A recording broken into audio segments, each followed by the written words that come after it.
नमस्ते प्रणाम गीता ध्यान ओम पार्थाय प्रतिबोधितां भगवता नारायणेन स्वयं व्यासेन ग्रथितां पुराणमुनिना मध्ये महाभारतम् अद्वैतामृतवर्षिणीं भगवतीम् अष्टादशाध्यायिनीम् अम्ब त्वामनुसन्दधामि भगवद्गीते भवद्वेषिणीम्।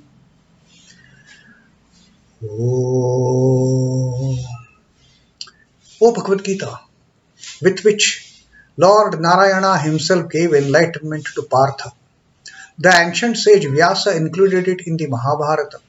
O Goddess, showerer of the nectar-like knowledge of non-dualism contained in your 18 chapters, O my affectionate mother, the destroyer of rebirth, I meditate upon thee. Krishna Vandana. Vasudeva Sutam Devam Kansa Chanuramardanam Devaki Paramanandam Krishnam Vande Jagadgurum. Son of Vasudeva, the slayer of Kansa and Chanur, extreme delight for Mother Devaki, O Lord Krishna, the supreme teacher of the universe, my salutations to you. Srimad Bhagavad Gita Vibhuti Yoga, the yoga of Lord's divine manifestations, the 10th Adhyaya. And Sri Krishna, in the previous verse that we read, he has now started narrating the best among the animal kingdoms. And among the animal kingdom, in our previous reading, he told that Uchchai Shravasam Ashvanam Vidhim Mam Amrutodbhavam Airavatam Gajendranam Naranam Cha Naradhipam. Among the horses, I am the Uchchai Shravasa. Among the elephants, I am the Airavata. Uchchai Shravasa and Airavata, who have come up during churning of that mighty ocean. The gods and demons, when they were churning the ocean to get all those, basic objective was to get Amrita. But along with Amrita, there are so many things hidden in the womb of the ocean, that all those things, and these are all divine things. These are all celestial things. All these things, they started coming up the moment the gods and demons, they started churning the ocean, holding Vasuki as the rope and Mount Meru as the churning rod. And what happened? One by one, various things started coming up. There came Uchcheshravasa, the best among the horses. There came out the Airavata, the best among the elephants. And Sri Krishna says, among the horses, I am that Uchcheshravasa. Among the elephants, I am the Airavata. And then now that he has started telling us about the animal kingdom, naturally he has to make a mention of human beings. And who among the human beings can represent the Lord?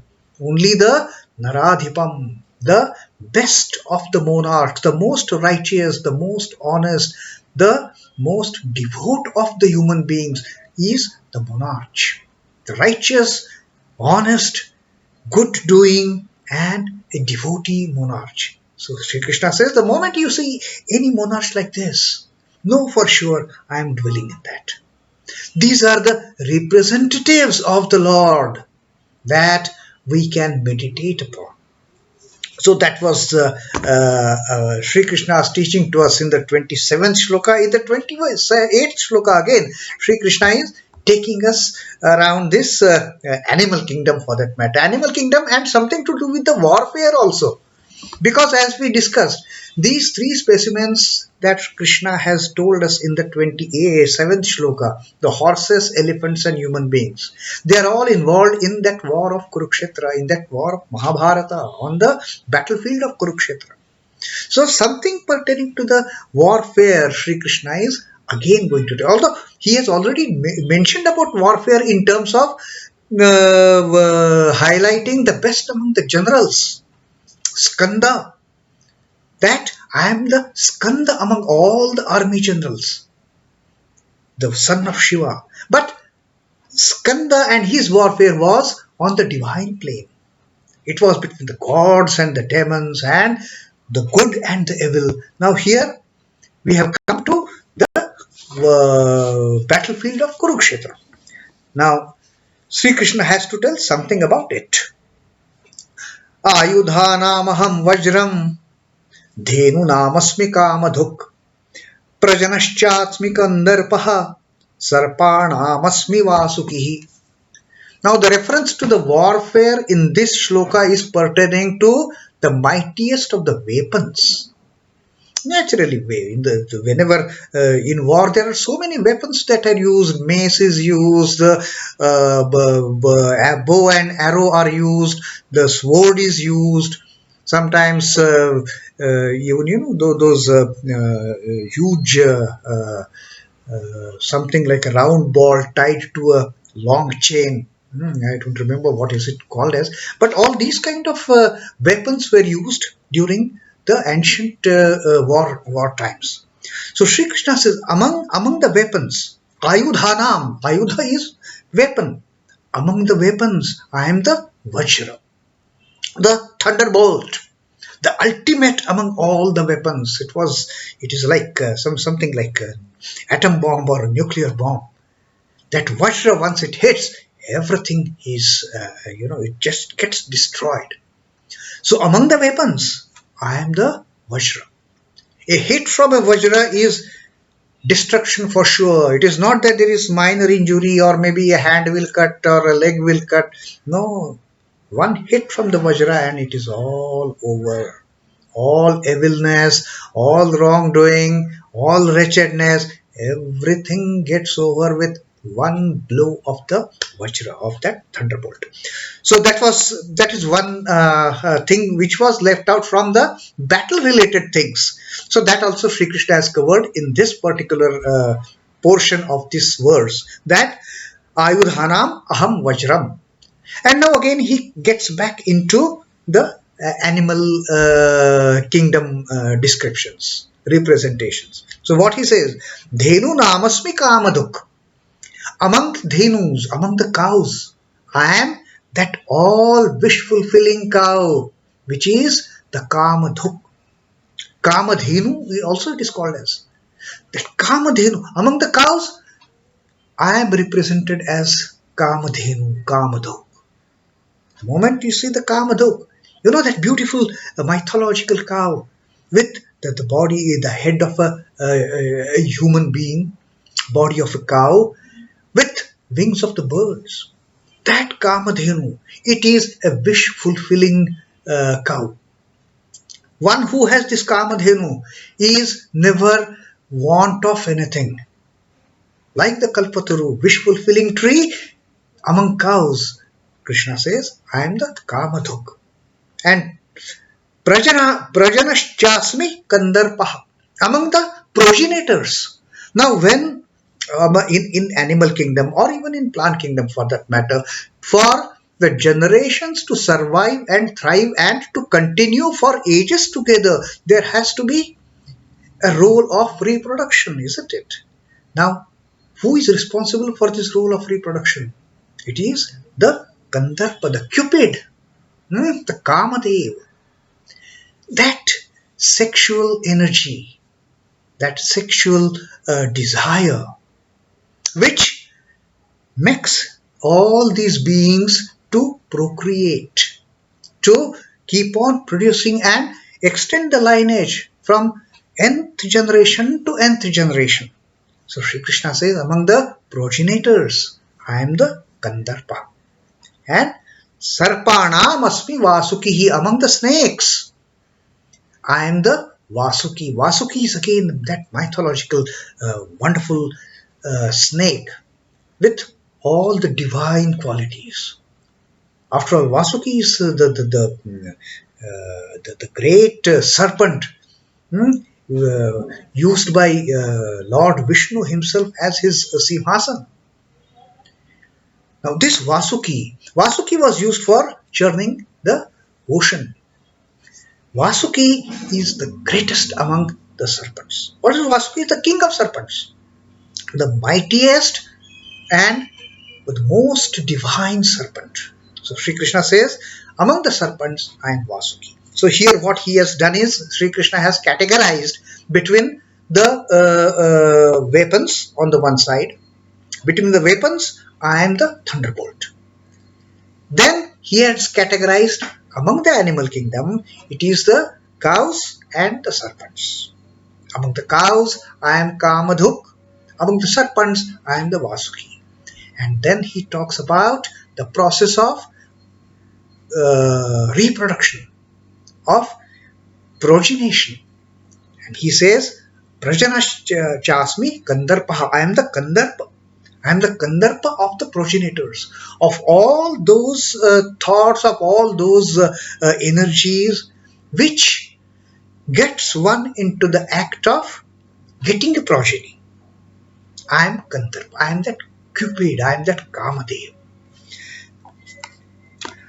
Of weapons, I am the thunderbolt. Of cows, I am Kāmadhuk. I am Kandarpa of the progenitors. Of the serpents, I am Vasuki. Now let us talk about each and every aspect of it. Now, as far as the Lord is concerned, the Lord Krishna as such, he uses two weapons. One is mace, the gada, and the chakra. Those are the two weapons. When we see the picture of Lord Vishnu or Lord Krishna, we see these two weapons, gada, gadadhar, and chakradhar. In the incarnation of Rama, he used bow and arrow. In the incarnation as Parshurama, he used the axe, Parshu. But here Sri Krishna says, among the weapons, I am not any of these, I am the Vajra. There is a significance to that. While Sri Krishna's mace and chakra, Rama's the bow and arrow, and Parshuram's axe. Now these are all of divine origin. But Sri Krishna makes a mention of Vajra, the thunderbolt. What had happened? There is, again, let us get into that mythological story which is written in the scriptures. There was one demon, a very evil, a very wretched, by name Vritrasur. Now this Vritrasur, he had received a boon from some god that it will be difficult to kill him. And he went on creating havoc. The humans were troubled, the gods were troubled, the celestial beings were troubled. Everybody was just, they were so much pestered by this Vritrasur. What to do. And then they got to know one solution. How this Vritrasur can be annihilated, can be destroyed. How we can destroy this menace of the biggest of the evildoers. And that solution was prepare a weapon made out of the bones of the purest of the pure sages. Now, those times, the Digi, the sage, he was purity itself, personified, purity personified. Such great austerity, such great tapas. So Lord Indra went to the Dishi and said, Sir, this is the problem we are facing. We can be saved only by one thing. The Dishi said, what is it? I have also heard about this Vritrasura and he needs to be killed. He needs to be destroyed. Just tell me what way I can help you and I am at your service. Then Indra said that we are looking for bones of the purest of the pure sage. We will make a thunderbolt out of it. And that thunderbolt, that Vajra, will kill Vritrasura. Dadishi said, that's all? Okay. And he sat for meditation, gave up his body. That was the sacrifice, level of sacrifice. Just for the sake of good. Just for the sake of annihilating, destroying the evil and the wrongdoing. From the bones of the Dichi, the gods made that thunderbolt. And finally Vritrasura was killed. So Sri Krishna says, what there cannot be a weapon which is greater than the one which is manufactured, which is produced by the sacrifice of a sage like Dadiji. Dadiji didn't think twice on this. You want my bones? Here they are, my dear fellow. Go and kill the evil. Go and destroy the wretchedness. Go and destroy the wrongdoing from the face of this earth, from the face of the heavens. So only such kind of weapon which can be made out of a great sacrifice of the purest of the pure sages. Sri Krishna has given such a reverence to this particular weapon which was obtained from the bones of Dadiji. So āyudhānām ahaṁ Vajraṁ. And dhenūnām asmi Kāmadhuk. Yes, anytime the all wish fulfilling cow, that Kamadhuk, is the best among all cows. Ordinary cows, they give us milk, they give us butter, they give us truth. From that milk we get butter, we get ghee, we get whole lot of sweetmeats. But it is only the Kamadhenu which fulfills all our desires. To the extent that this Kamadhenu is also capable of getting rid of our desires. And that is why she is Kamadhuk. So Sri Krishna says, among the cows, I am Kamadhuk.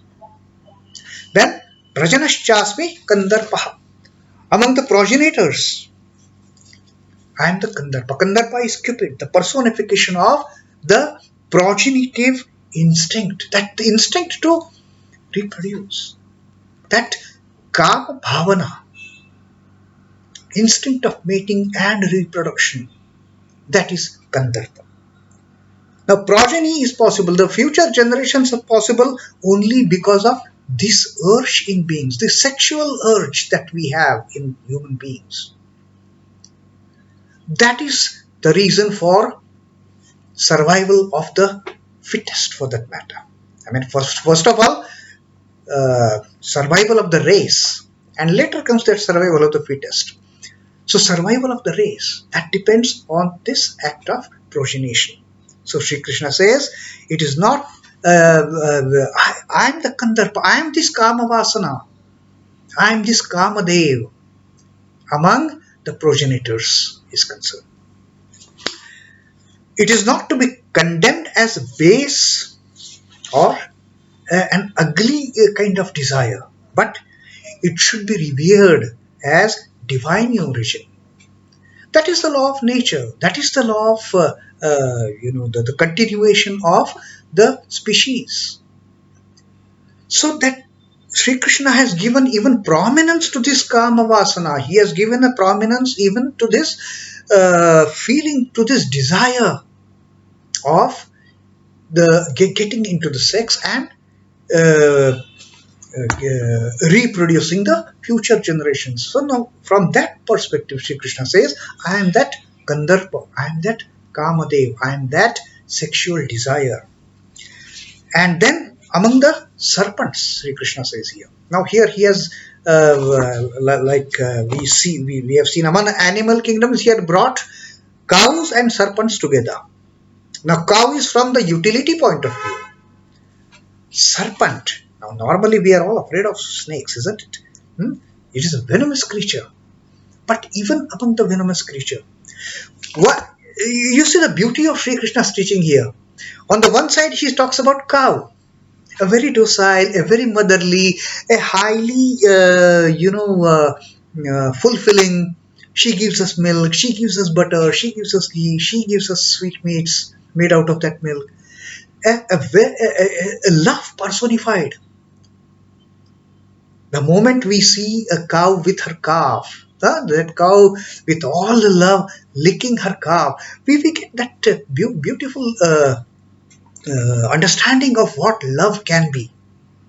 Now on the one side, Sri Krishna talks about, I am the Kamadhenu among cows, and on the other side, Sri Krishna talks about serpents, the most venomous of the creatures the creation has ever created. One bite of the cobra and gone, 3 seconds, that's it. But Sri Krishna says, even among serpents, I am the Vasuki. The serpent is the venomous creature. all the same it is associated with Ishvara in his form. Now it is not that Sri Krishna is just giving no importance to these kind of venomous creatures. Even to these venomous creatures, Sri Krishna says, I am the Vasuki among the Vasuki is the chief among serpents. He is the king of serpents for that matter. It is the symbol of Shakti, the cosmic energy. Now, on the one side is the serpent which bites and kills. Now, scientifically it is said that there are in fact very few snakes, very few serpents which are deadly poisonous. Most of the deaths out of snake bite are mainly due to fear. That is a proven fact now. But even among these, now the serpent as such, it is an allegorical representation of the power, Kundalini power that is within us, which is lying dormant at the base of the spine. That Kundalini is in the serpentine format. That Kundalini is like a serpent. And when during our meditation, when we are almost on the verge of getting samadhi, that Kundalini awakens and gives us that understanding. Then that Kundalini rushes from the base of the spine to the top, to the Sahasrara. And once Kundalini reaches Sahasrara, the topmost portion here, through all the 6 yogic chakras in our body, that is the end of all the efforts of meditation. That is the ultimate nirvana. So this serpent, this Kundalini is already within us. That is what Sri Krishna now tells about. In man, the dormant power is called Kundalini Shakti, or the coiled up energy symbolized as a serpent power. Happiness and misery, life and death are both expressions of this energy. This Kundalini energy, this serpent power, that is expressed in our lives as happiness and pain.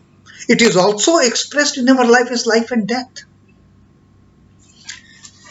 The negative expression is the poison in the snake.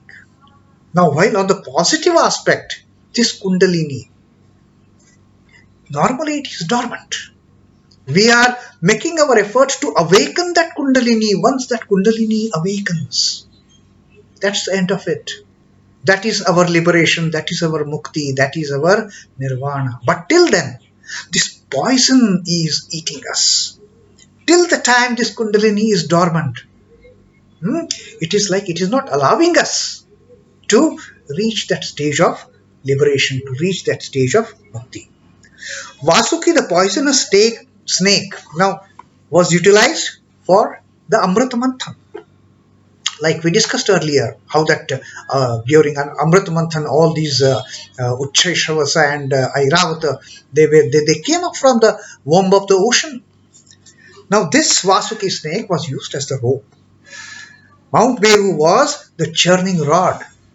And therefore, Sri Krishna says about his own energy, about the Vasuki as the representation of the Lord. This Vasuki as the serpent, as the representation of the Lord. Among the serpents, Vasuki is the representation of the Lord. So here in this 28th Shloka, Sri Krishna has narrated 4 more examples, which are Lord personified for that matter. The thunderbolt among the weapons, the cow and the Kāmadhenu and Vasuki among the cows and serpents respectively, and Kandarpa, that sex urge, that Kamavasana, as among the progenitors. Among all the desires, Kamavasana is the one which allows one generation to lead to another generation. So even Sri Krishna text talks about that sexual urge, which normally is considered to be extremely bad from the spiritual perspective for that matter, from the spiritual unfoldment for that matter. But Sri Krishna says, no, even that is a power. And in those powers. I am the sixth power. So that was Sri Krishna's teaching in this 28th shloka of the Vibhuti Yoga. Now we are getting a good idea of all the places in this creation which are manifested by the Lord. So that is for today's reading of the Vibhuti Yoga, the Yoga of Divine Manifestation, the 28th shloka. Om Namo Bhagavate Vasudevaya. Sri Krishna Arpanamastu. Jai Sri Ramakrishna. Jai Thakur. Jai Ma. Jai Swami.